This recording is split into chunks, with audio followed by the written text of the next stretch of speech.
L'édito politique à 7h37 et un petit nouveau parmi la bande des nouveaux chroniqueurs cette année, c'est Amine El Khatmi. Bonjour. Bonjour Patrick. Vous êtes, je le rappelle ainsi, le co-fondateur du Printemps républicain. C'était un mouvement politique, comme son nom l'indique, républicain. Amine El Khatmi, donc vous serez là tous les mardis matins. Alors en cette rentrée politique, vous souhaitez revenir sur ce que vous appelez l'été chaotique de la gauche française.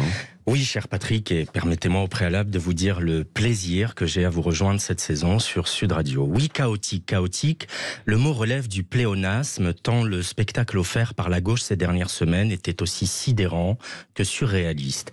Pour n'en rester qu'à ces 3 derniers mois, l'été de la gauche a d'abord commencé par la participation d'un certain nombre de ses élus à une manifestation organisée par le comité Justice et Vérité pour Adama et interdite par un préfet de police. Je ne sais pas si l'on mesure bien ce que veut dire cette phrase. Des élus, dont Éric Coquerel, qui n'est que président de la commission des finances de l'Assemblée nationale, ont participé à une manifestation interdite par un préfet. En français, ça s'appelle un comportement séditieux.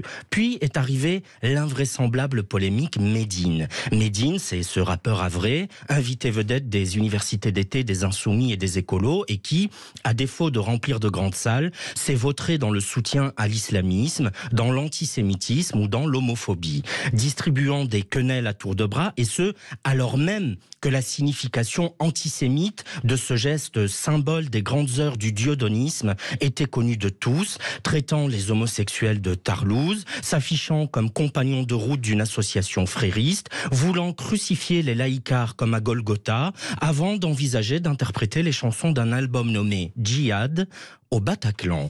Dans l'ancien monde, celui dont je viens, lorsque la gauche n'était pas encore égarée, le nom de Médine n'aurait même pas été évoqué comme possible invité. Dans le nouveau monde, celui d'une gauche folle, il est invité, célébré, ses hôtes se déclarant honorés et fiers de l'accueillir, et Mathilde Panot allant même dans une déclaration vertigineuse de ridicule jusqu'à le comparer à Victor Hugo. Son antisémitisme, une exagération. Un calembour odieux, mêlant le patronyme de Rachel Kahn, fille de déportés morts dans les camps, avec le mot rescapé, circulé, il n'y a rien à voir.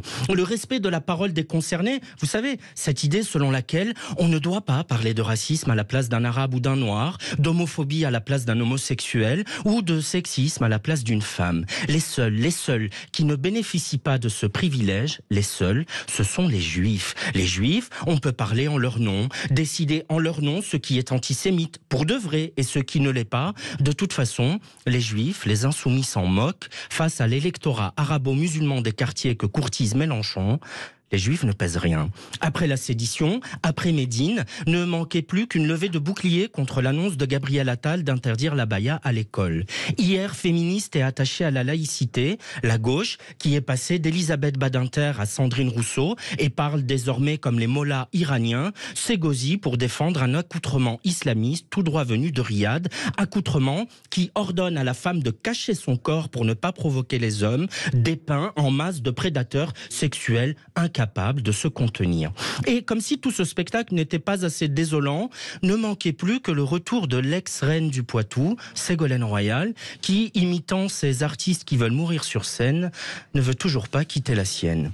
Marginalisée, caricaturale, ne parlant plus qu'à elle-même dans un langage qu'elle est la seule à comprendre, la gauche est en train de mourir. Et je serai le dernier à m'en réjouir, car des millions de Français, dont elle devait porter les aspirations et défendre la voix, sont aujourd'hui orphelins. Oui, Patrick, la gauche va mourir. D'autres, un jour, œuvreront à sa reconstruction, mais à ceux qui, par leurs outrances et leurs trahisons, l'ont menée là où elle se trouve, je n'ai qu'une chose à dire: bon débarras. Merci Amine El Khatmi. Alors tout le monde n'est pas forcément d'accord. Vous pouvez réagir et nous appeler 0826 300 300 à ce que vient de dire Amine El Khatmi, qu'on retrouvera d'ailleurs tout à l'heure aussi à 8h20. Vous serez en débat, donc dites-le franchement, face à Éric Revel. À propos de la gauche, demain nous recevrons avec Jean-Jacques Bourdin, qui est de retour pour l'interview politique à 8h30. Demain ce sera Manuel Bompard de la NUPES de la France Insoumise. Ce matin ce sera Renaud Muselier tout à l'heure à 8h30.